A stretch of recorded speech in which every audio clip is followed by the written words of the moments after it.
So, I hear you're drowning in debt because of some futile fertility treatments. My ex-husband sneered at me as he approached me with a sarcastic smile. This was in a renowned hot spring town. We reunited in the most unexpected place. It's pathetic how hard you're trying despite it all being in vain. My ex-husband looked down on me. After our divorce, he remarried and was blessed with children. He was living a contented family life. He considered himself the winner while belittling me. Whose story are you even talking about? I touched my slightly swollen belly. I wonder who really needs fertility treatments. He was about to learn a shocking truth. No matter how much he ranted or clung to me, it was too little, too late. This marked the beginning of my ex-husband's downfall. The false happiness he had acquired through his misunderstandings was crumbling loudly. Those who find happiness, and those who let it slip away. Our reunion clearly marked the diverging paths our lives would take from here on. My name is Mary. I work at a travel agency counter. I propose various plans to customers who visit the store, arranging trips that ensure their satisfaction. I found great fulfillment in this job. I married Mike after a workplace romance. He joined as the new manager at the branch where I worked, always approaching me with a gentle smile and a calm demeanor. During the busy seasons like summer break, we worked late together. During breaks at work, we would engage in enjoyable conversations and encourage each other through tough times, gradually spending more and more time together. Eventually, we became conscious of each other, started dating, and got married. After our marriage, I transferred to another branch. The travel agency job involves a lot of overtime and is challenging. You've worked hard without a single complaint. Now that we're married, you can take it easy and be a housewife. His caring words filled me with a deep sense of happiness, appreciating the kindness my husband showed me. However, I was passionate about my work and had dreams I wanted to achieve. For those dreams, I had lived a frugal life and saved money. So, I decided to continue working even after marriage. John respected my decision, and we both worked hard at different branches. We understood each other's jobs and enjoyed our small happiness by comforting each other over drinks every night. 2 years had passed since we got married. We haven't been able to have a baby yet. I started feeling anxious as we hadn't conceived after 2 years. I lost my parents when I was a student. Being an only child, I often felt lonely. That's why I longed for a large family. Therefore, after getting married, while not necessarily desiring a very large family, I did hope to have at least 2 children. Don't worry, it'll happen eventually. My husband was receptive to my feeling. He also agreed on having children. I wonder if I'm infertile. Maybe I should see a doctor. I looked down, feeling disheartened. Don't be so negative. It'll be all right. But if you're worried, it won't hurt to get checked out. Saying that, my husband gently stroked my head. He always understood me. I felt so moved that I was nearly brought to tears. After that, I went to the OB/GYN and underwent several tests. The multitude of tests revealed no particular abnormalities in my body. It's good there's nothing wrong. My husband said that happily upon seeing the test results. See, I told you there's no need to rush. The baby will come to us eventually. I wonder how many times I've been saved by my husband's gentle smile. It always made me feel so much lighter. Next up is a test for men. It's a short procedure. So could you possibly go during a break from work? It's likely that my husband also had no issues. But just to be cautious, I wanted him to get tested. Of course, I believed my husband would gladly accept. I was certain of it. What? Why do I have to get tested? It's usually a woman's issue when it comes to infertility, and it would be a waste of time for me to do it. His response was unexpected. It might be unnecessary, but just to be sure, if there is an issue on the man's side, there are treatments available. Could you please do it? His expression turned somewhat cloudy. I understood his reluctance to get tested. If a problem was found, it might hurt his pride as a man. It was a delicate issue. I knew it wouldn't be good to force the issue. It doesn't have to be right away, whenever you have time. However, he remained silent. The day ended without me getting an answer from him. One day, we visited my husband's family home. It was my Mill's birthday, and we brought a bouquet and a gift. I heard that my Phil had an affair when my husband was young and disappeared afterward. Afterward, my Mill, on her own, raised my husband and did a commendable job. I heard she went through a lot of struggles. She turned 65 this year and had retired from her job. She worked tirelessly all these years and never neglected her parenting duties. I had great respect for my Mill as a woman. She could now spend her time happily and at ease. That's what I thought. I was certain the bouquet and gift would bring joy. With that confidence, I opened a door to my Mill's house. Well, welcome. My Mill greeted us with a bright smile. Oh, what beautiful flowers, and this, a set of bath salts. You remembered how much I love baths. I'm so happy. As expected, my Mill was very pleased. It was supposed to be a pleasant time spent together. However, she then said, I'm happy with the gifts and flowers, but I'm starting to wish to be able to see the face of a grandchild. Her words changed the atmosphere instantly. I was at a loss for words and glanced at my husband. But he remained silent. Mary, I understand work is busy, but there are things more important than work. You have to face your health properly and focus on child making. There's always fertility treatment available now. I had already faced my health issues. I had also undergone the tests. There were no problems found. I just want to hold a cute baby in these arms soon. Mary, I'm counting on you. My Mill was also the same. Why is infertility always presumed to be a woman's issue? Why doesn't she say anything to my husband? Yes. I couldn't argue. I was afraid that arguing would create a rift between my Mill and me. I wanted my husband to explain it properly, but he remained silent the whole time. It felt as though everyone assumed the reason we couldn't have children was entirely my fault. I'm hoping you'll have a baby in your belly by my next birthday. Those words weighed heavily on me. Setting a deadline only made me feel more anxious. I tried to tell myself not to worry, but her words echoed in my mind. I couldn't remember anything about the conversation that followed. As the evening came, we left my Mill's home. On our way back, we walked shoulder to shoulder in silence. Our long shadows were cast by the setting sun.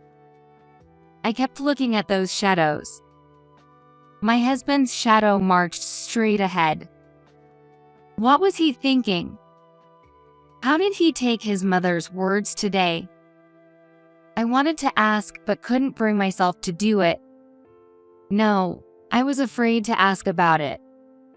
I was scared of feeling despair from my husband's words again. We returned home without speaking.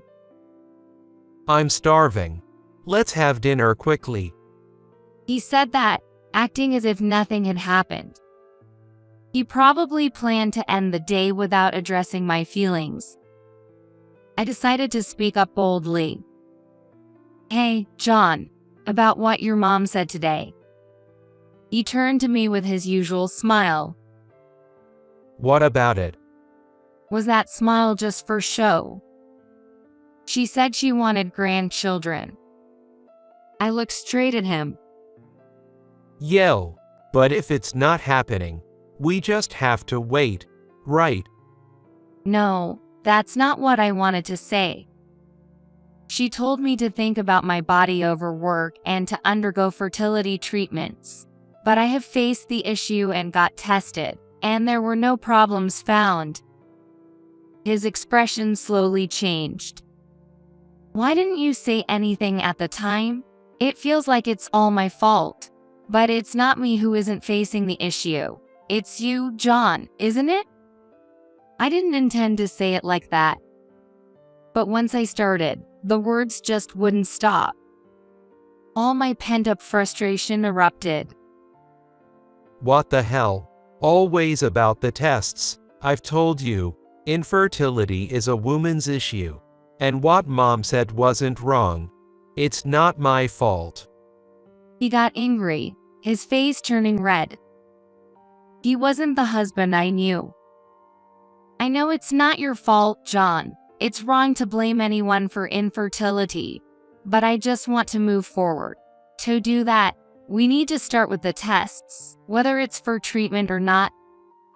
No matter how much we argued, we couldn't accept each other's viewpoints, and it remained a stalemate.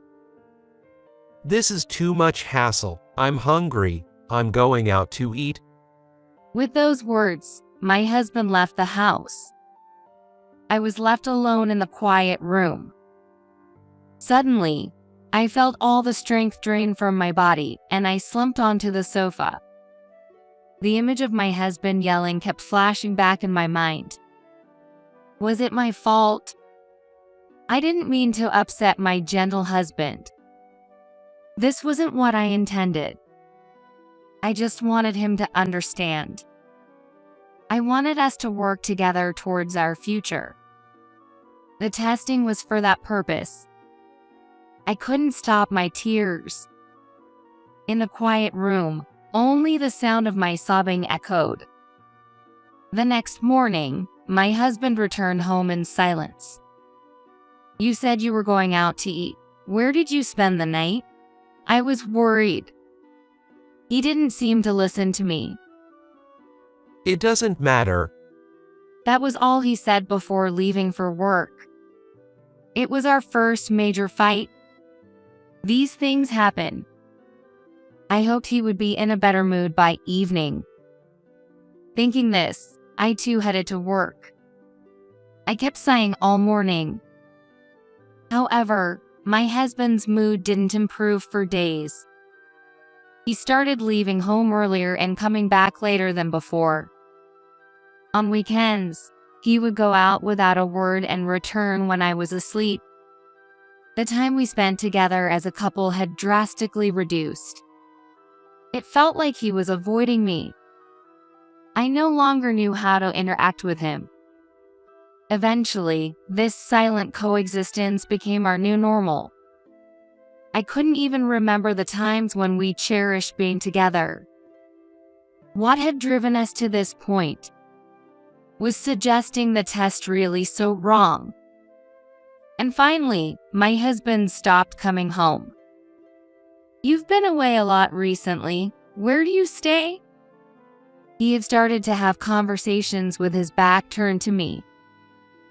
I'm busy with work and always miss the last train, so I stay at a business hotel near my office.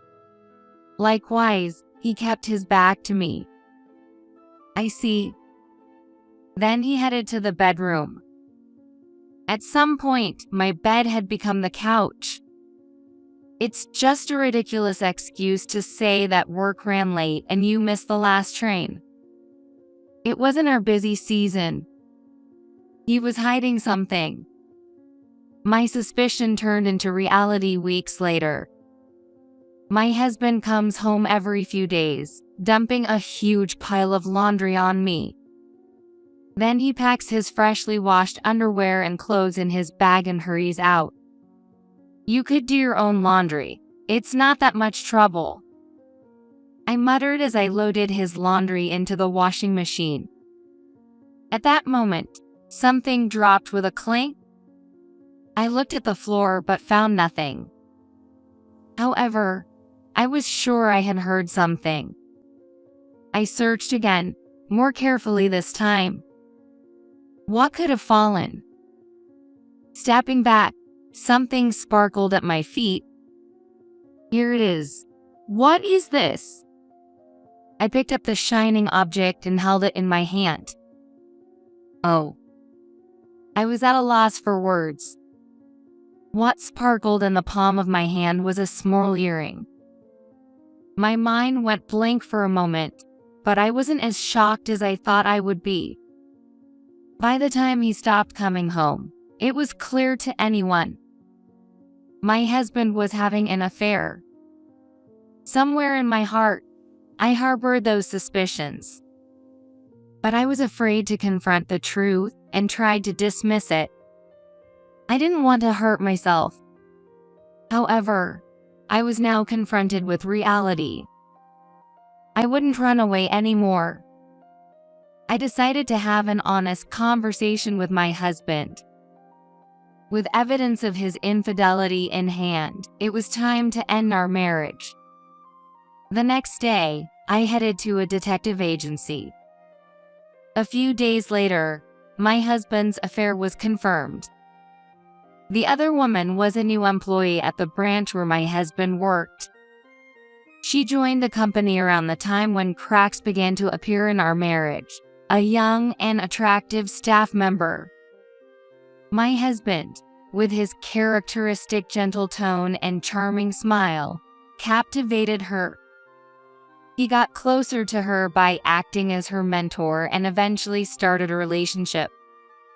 It was new to me, but apparently, my husband had made advances toward various female employees before. As a supervisor, he used sweet words to get close to them and deepen their relationships. It was his cunning method. I was just one of the women caught in his trap. The reason he chose me as a marriage partner must have been because I was particularly convenient for him. I felt a surge of resentment. It was time to end this life. I was determined. That night, as usual, my husband came home with a load of laundry. You don't have to come home just to do laundry. Why not have it done at her place? I spoke to his back. He stopped and turned around. What are you talking about? I told you, it's work. He looked at me with a cold gaze. Then is this part of your job too? What exactly are you teaching this female employee after work? I presented him with several photos. They showed the two of them leaving the workplace and entering the apartment where she lived alone. What is this? He seemed unable to hide his shock. Don't play dumb. I've investigated everything. And this earring, wasn't she looking for it? It was caught in your shirt. He froze, looking at the earring in my hand. I never thought you could be such a person with terrible habits towards women. Let's end this. Now you can openly date this woman. I said this and handed him the divorce papers. A silent atmosphere filled the room. My husband stared at the divorce papers with a look of surprise on his face. Suddenly, he burst into laughter. What's this? Sour grapes. Are you bitter just because you can't have kids? If you've got time to take pictures like this, why not diligently pursue treatment to get pregnant? What an appalling thing to say. Who's really being bitter here? I struggled to contain my rising anger. Divorce. I've been wanting that too. The other woman is pregnant. I've been eager to cut ties with you and move on. I only care about my new family now. What a reckless man to get the other woman pregnant. I was speechless. That was how our divorce was concluded. A swift and unceremonious end. John took only the bare essentials with him when he left. I decided to move out of the apartment we shared. After canceling the lease, I began packing up. Everything he left behind went straight into trash bags. I had no regrets whatsoever. Just then, the doorbell rang. Who could it be at a time like this? I slowly opened the door. Outside the door stood a man. His hair was unkempt, and he was wearing dirty clothes. He was a stranger I had never seen before. He then greeted me sincerely and began to speak. I was astounded by the man's words. Then, 3 years passed. I continued to live frugally after the divorce, and finally, my savings reached the target amount. I had made my dream come true. Then, I resigned from the travel agency. One day, I was walking through a hot spring town. This is one of the most famous hot spring towns in the USA. The outdoor bath store was popular, and people happily strolled through the town, visiting various hot spring facilities. Recently, new sweet shops and cafes have opened, becoming popular among young people. I love this vibrant hot spring town and have moved nearby. Enjoying a stroll in the pleasant weather, I suddenly heard a familiar voice call my name from behind. Who could it be? I was shocked and lost for words at the sight that met my eyes when I turned around. It was my ex-husband, whom I had parted ways with 3 years ago. Didn't think we'd run into each other here. On a solo hot spring trip. How miserable. My ex-husband was wearing work clothes. He was sporting a stubbly beard, and his hair was unkempt. I wondered if he had quit the travel agency. I never imagined we would meet here. My pleasant walk was completely spoiled. So, I hear you're drowning in debt because of those futile fertility treatments. John approached me with a sarcastic grin. All that effort for nothing. How sad. He scoffed, clearly looking down on me. He probably wanted to show off to me that he had children with his new wife and was living happily. He seemed to think of himself as the winner and looked down on me. Who are you talking about? I gave John a cold stare. I heard from the landlord of our old apartment. You've gotten yourself into debt, haven't you? After I left, some guy you borrowed money from came to collect money. You went into debt for expensive fertility treatments and ended up with nothing but a huge debt, right? The man he referred to was the one who visited while I was cleaning the apartment after our divorce. Debt? You're mistaken. Well, sometimes it's better to live in blissful ignorance. I then shared the truth to my ex-husband, whose expression clouded over slightly. It was a shocking truth for him. 3 years ago, after my divorce from my ex-husband, a man indeed visited as I was clearing out the room for moving. The man was not there for debt collection. He was actually my ex-husband's father. It was the father whom I had been told disappeared with an affair partner, He had come looking for my ex-husband. The father seemed to have learned from someone about the apartment where my ex-husband was living his married life. However, by then we had divorced and the apartment lease had been canceled. The name tags and mailbox labels had been removed, so his father didn't know which unit was John's. He had mentioned John's last name to the landlord, saying he wanted to meet because he had lent him money. The landlord, fearing the man was a debt collector, immediately contacted me. Upon receiving the message about the visitor from the landlord, I simply said, "Let him in, I'll meet him." The landlord loved to gossip, and I was afraid of any strange rumors spreading. It turned out the landlord, believing the father to be a debt collector, likely shared this amusing tale with John upon a chance encounter. John took it seriously. The reason my ex-husband's father visited the room was to request a loan. He had been abandoned by his affair partner and was struggling financially. Thus, he managed to find out my ex-husband's whereabouts and came to borrow money. Unaware of the divorce, the father approached me with his utmost sincerity.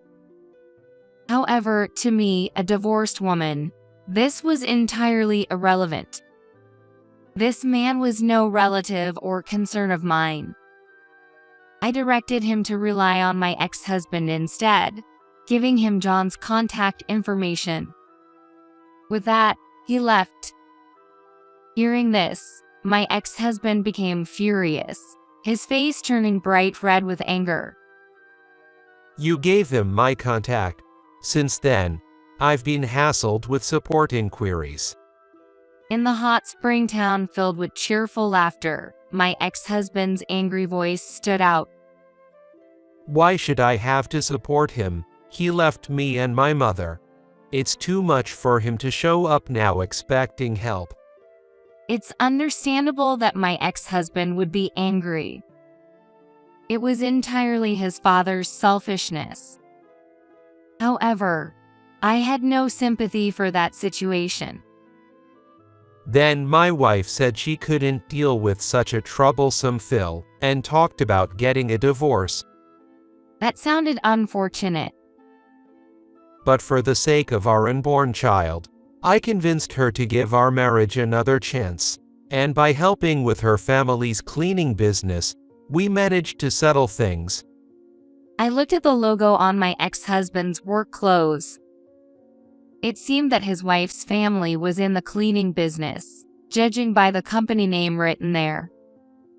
John had given up his position as a travel agency branch manager to work daily at Hot Spring Inns as a cleaner. His income from the cleaning job was entirely managed by his wife, leaving him with no disposable money. His wife, aware of his wandering eye, likely wanted him under her parents' watchful eyes by making him quit the travel agency job. I was impressed by his young yet capable wife. You have a strong wife, but it's rare for a wife to restrict her husband so much. Is there another reason? John suddenly went quiet, turning pale. What? Are you hiding something else? I had nothing to hide. However, there was just one thing that intrigued me. I wonder if the child really is yours. I said that while gently touching my slightly swollen belly. My ex-husband froze as he looked at my belly. It was as if time had stopped just for him. In fact, I was pregnant. As the tests confirmed, there was nothing wrong with me. After the divorce, I led a life far beyond what my ex-husband could have imagined. That life was sheer happiness. As I said this, I attempted to enter the luxury inn in front of me. Then my ex-husband called out, "Wait, please listen to me." But I felt no obligation to hear him out any further. "We didn't ask for your cleaning services, so don't come inside." He looked at me, bewildered. What do you mean we? Who are you to this inn? I didn't need to continue the conversation, but I decided to leave him with one final remark. I own this inn. His face turned pale once again. My parents adored this hot spring town. When I was young, our family often stayed at a small inn in this hot spring town. That inn, filled with our memories, became very old and neglected, overshadowed by the newer, larger inns surrounding it. Eventually, it faced financial difficulties and nearly closed. My dream was to purchase and revive this inn. I saved most of my earnings from the travel agency, and with frugality, I reached my savings goal. I bought the inn with my inheritance and savings, renovated it, and reopened it. Using my experience from the travel agency, I created a welcoming place for everyone, young and old, men and women alike. The reputation of the inn spread rapidly. The inn quickly gained an excellent reputation and now ranks among luxury establishments, with my net worth reaching approximately $130 million. Particularly well received at the inn was the food. Menus were carefully crafted for each guest, with meals provided accordingly. Many guests returned specifically for the dining experience. The dishes reflected the dedication of the chef, who spared no effort in catering to the guests. I empathized with the chef's caring nature, and we were drawn to each other. And so, I had a remarriage by getting married with him. Shortly after our marriage, I became pregnant. I no longer had any conversation with my ex-husband. I turned my back on him. Please, wait. He probably only wanted to stop me for money. To me, my ex-husband was then a stranger. I owe him nothing. I have nothing more to say to you. Never appear before me again. I said that dismissively and entered the inn. Nevertheless, he tried to follow me into the inn, but was stopped by the staff and expelled outside. His voice calling my name faded away and eventually disappeared. Our unexpected reunion marked a turning point in our respective lives. Weeks later, I received a letter at the inn addressed to me. I was surprised when I saw the sender's name. It was my ex-husband. I thought everything had ended between us. Curious and slightly anxious, I opened the envelope. The sheet of stationery was filled with dense writing, bearing distinctive quirks, and mistakably written by my ex-husband. The letter contained astonishing information. The content was as follows. During our reunion, John began to wonder if the cause of infertility lay with himself, and he asked his wife if he truly was the father of their child. Although she initially insisted it was his, he had long felt a dissonance due to the child's lack of resemblance to him. Therefore, after repeatedly questioning his wife, she finally confessed. The child he thought was his own was actually from her previous relationship with another man during her student days. After graduating from college and joining a travel agency, the wife quickly caught my ex-husband's eye, and they started having an affair. But for her, it was just a fling. Her real commitment was to a boyfriend from her student days. She got pregnant with this boyfriend's child and considered marriage, but he disappeared upon learning of her pregnancy. Being a recent graduate and unexpectedly finding out about the impending parenthood, she likely felt anxious and overwhelmed by the responsibility at such a young age. Facing the prospect of becoming an unwed mother, she lied that the child was my ex-husband's, marrying him for financial stability. However, After learning that my ex-husband's father had abandoned his family for an affair, she saw parallels with her own past of being abandoned by her own boyfriend. To rein in her promiscuous ex-husband, she resorted to threatening divorce, which succeeded in getting his attention. She forced him to work under her parents' supervision, controlling his salary, and leaving him without any spending money. Tired of this constrained life, my ex-husband spiraled into madness. Constant arguments with his wife became routine, leading him to choose divorce. However, his in-laws opposed it. Even so, my ex-husband, who chose divorce, swiftly left his wife's side as if fleeing. Consequently, he was left with very little money. Now he wanders from one budget hotel to another. Due to not owning a suit and having poor personal grooming, he struggles to find employment even though he endeavors to search for one. It seems he relies on daily temp jobs, earning just enough to cover his daily meals. He wishes he could go back to the old days again. That's what was written in the letter. I thought to myself, don't mock me by saying you want to get back together with me. While I felt pity for his plight, it was the path he chose. He was marred by infertility issues, infidelity, and disdain towards me at our reunion. He always acted selfishly, never considering my feelings. I am no longer the person I was back then. I have a bright future ahead with my new husband and our soon-to-arrive baby.